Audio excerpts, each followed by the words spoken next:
Hello, YouTube. Well, I'm back. It's my second video today. I want to talk a little bit about Greenleaf. I saw it last night.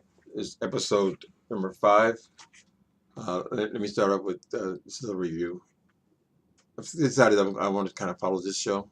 I think it might be something I could be interested in for the life of it, and I want to see it grow. Anyway, so I first want to give a shout out to the writer. They credit him as the writer producer. His name is Craig Wright. You know, a lot of times because Oprah is involved with the show because she's one of the producers and it's on her network, she's going to get a lot of credit for the series. But the writer is the one that makes up the story. So I don't know if he's going to write every episode. You know, a lot of times they have different writers come in. Sounds like he's the creator, however. So keep an eye out for Craig Wright. I guess he's already won several awards. He's popular in certain communities, but I never heard the name before. Also, I want to give a shout out to the set designers. I think the sets are very beautiful. I think, especially the bedrooms. All the bedrooms are very elegant, very conservative. I mean, being that they're a church, they are conservative. They're not like Empire, which is everything had a lot of glitz and glamour to it because they were in hip hop. But the sets are very nice. I didn't get the guy's name, but watch the name. Okay, so Jacob is the son, his natural son. He's being set down because he can't seem to keep his pants up.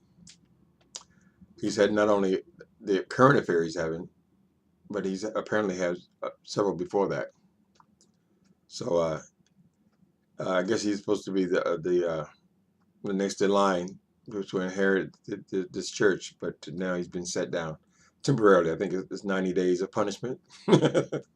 So I don't know if he had to get rid of the woman or he gets renewed to 90 days or what happens there. But so this gives the daughter, our favorite, uh, what's her name? Faith, right? No.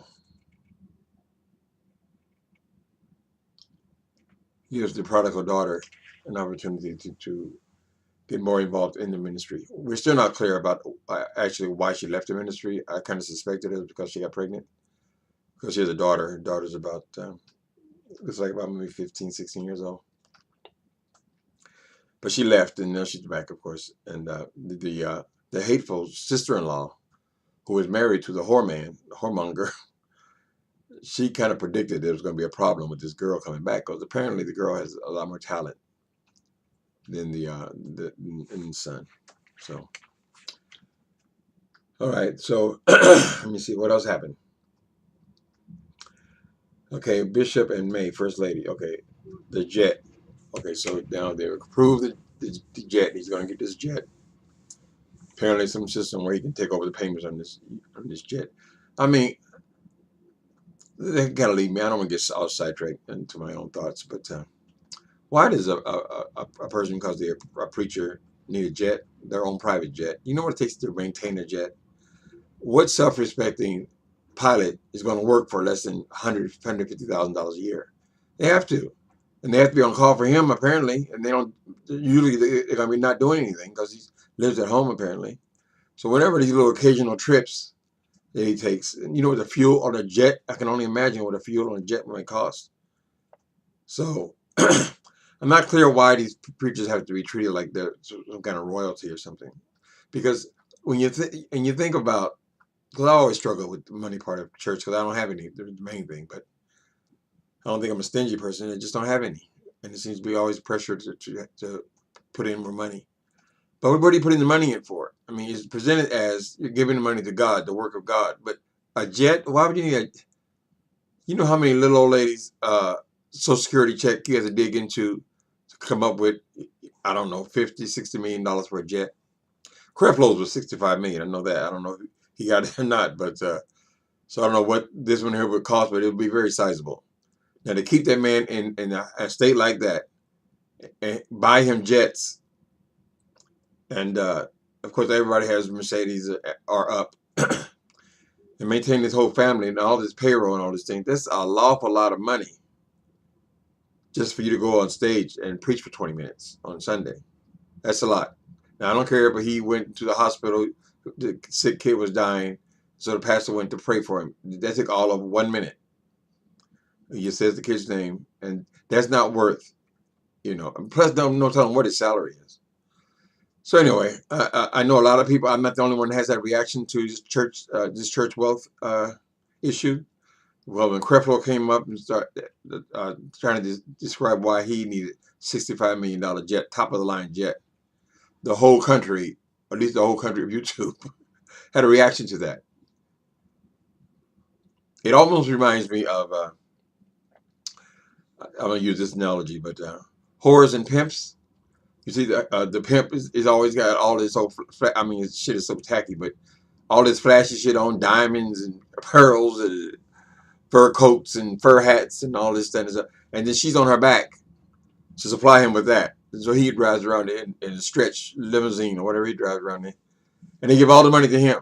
That sort of seems like what they do in church. I mean, back in the early 70s, we used to laugh at Reverend Ike because he had all these minions following him and giving all the money. Reverend Ike said, you can't lose with the stuff he used. Well, he was by himself pretty much. I mean, there's only a few of these prosperity preachers back then. And now they're taking over the country. People saw how easy that money was to milk. And now the mega church is become a phenomenon in the United States. So anyway, he got plenty of coin. All right, so the bishop in May, first lady. I'm not sure how I should deal with this first lady yet. Usually by now the first lady has done something so evil that we all hate her. But we're not clear on her motives. We don't know if he's had an affair with this guy who showed up to take the deacon's place, the other deacon's place, the female deacon. The female deacon, whose name is Connie Sachs. Connie Sachs, it sounds like she might have had an affair with the bishop at some point in the early beginnings of the church, because his wife describes her as the whore. Why would you call your female deacon the whore? I mean, there are a lot of things you can call somebody. So that suggested that there was something going on in the past there. All right, so from let me see if I got anything else before I get to the meat of this. Okay, Charity's husband. Okay, so now we're in with the down low brother. So I do know what a bisexual is, a bisexual person, and I've always understood their dilemma, because even though a part of them enjoys the company of women, it may enjoy the company of family, responsibility of family life. If that person is truly bisexual, then they're still going to have the other part of them that also desires the company of a man. So I can understand a person being bisexual. Sometimes in the gay community, we're very judgmental, and we say the way anybody who has sex with a man is gay, and this is not always the truth. He may very well love this girl, and she's about to give birth to twins now. They just got her second baby. So is that what you call it, down low? Is down low? I mean, is that word? I always assumed that down low meant basically what we always call a closet queen in the gay community, and it came up with sort of more of an Afrocentric type of terminology, which was the down low. But I guess if you're not a part of the gay community, if you don't have a male mate, you don't go to the parade, then you are, by definition, a down low brother. I mean, what do you do with that? So maybe there answers some of our questions about bisexuality and how does a person navigate that. But they showed him, he's now is out, not verbally. They showed him she's laying in his lap, the wife, Charity. Is her name Charity? Yeah. The wife Charity is laying in his lap. She's pregnant with twins, and he is on his cell phone looking at men on I guess Grindr or one of those kind of websites. So we're heading for a big mess there, because I can imagine that they're going to have him as part of the family if he's also having these things on the side. That story has to be developed, obviously, but they've hinted at it nicely. We'll see. Okay, Charity, Uncle Mac. Well, Uncle Mac. We got a little bit more clarity. Okay, so from the very first scene, very first episode, I wondered, how can this bishop have this man, Uncle Mac, in his church, involved in his church, in his house, eating with his family, if he raped or molested one of his daughters, the daughter who committed suicide? It makes sense to me. And so now that they've had the discussion, and apparently the bishop, it was brought to him 20 years ago when it happened. I guess she had to be around 15 years old. And her and what is that girl's name? It's not Georgia, is her and Gigi brought it to the father, to the bishop. And then the girl said that she had made the story up. She was lying. And for some reason or other, the bishop believed her that she was lying. So he never believed that Uncle Mac molested her. That's where that stands. I guess more will be revealed there, obviously, but at least it makes some sense of why he wouldn't have. In fact, the bishop there to kill the man. So I don't know if we're going to end up with a murder on our hands or what. But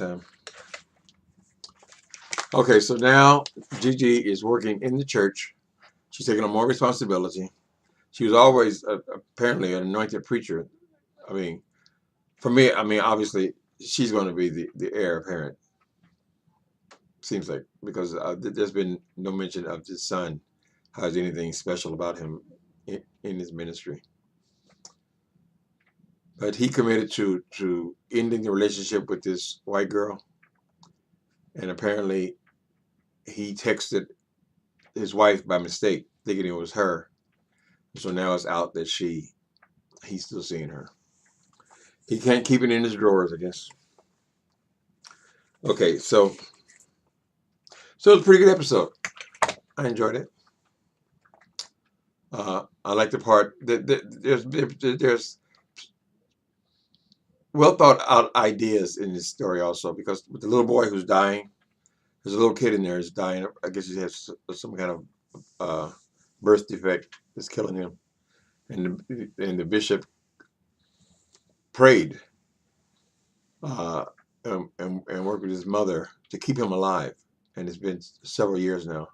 This kid has been in and out of the hospital, in and out, in and out. The father is very upset about the bishop encouraging the wife to keep the child because they had the option of ending the pregnancy. And now the kid is dead. So it's sensitive the way that situation is handled, because they were keeping the child alive for themselves, but he had a very agonizing life. So this is something worth paying attention to. I like it. Oprah wasn't in this episode at all. Looks like that on the she'll be back next week, so I don't know how much role she's going to play in the ongoing series. But I like her character, so I hope she's a semi-regular there. Okay, so I think that's it. The other thing is that the old deacon, the one the wife called a whore, is coming back to the church. Her and the bishop have ironed it out because he made a personal visit to her home, which her home is about what he should be living in, really, because she has a very nice house herself. So the money thing, I hope the money thing is not going to eventually destroy me, because I seem to be obsessed with it. Preachers are not kings and queens; they're just preachers. They're doing ministry. Somehow or other, in American history, it's become this big financial kingdom.